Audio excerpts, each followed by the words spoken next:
నమో నమః. ఈరోజు ఇంకొద్ది క్షణాల్లో శ్రీరాముడి ప్రాణప్రతిష్ఠ జరిగే శుభవేళ. సాకారమయ్యింది తరతరాల మన అందరి కల. పితృవాక్య పరిపాలకుడు, సత్యధర్మాలను గౌరవించేవాడు, అందరివాడు మన శ్రీరాముడు.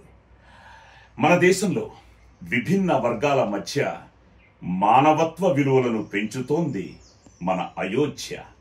ఆ అయోధ్యలో సరయూ నదీ తీరంలో తన జన్మస్థానంలో బాలరాముడిగా దర్శనమివ్వబోతున్నాడు మన శ్రీరామచంద్రుడు. మళ్ళీ అయోధ్యకాండకు శ్రీకారం. ప్రతి గుండె గుడిలో మారుమ్రోగుతోంది శ్రీరామనామం. శ్రీరామచంద్రుణ్ణి మనస్ఫూర్తిగా ప్రేమించే మీ అందరికీ ప్రేమపూర్వక శుభాకాంక్షలు, భక్తిపూర్వక అభినందన మందారాలు. జై శ్రీరామ్.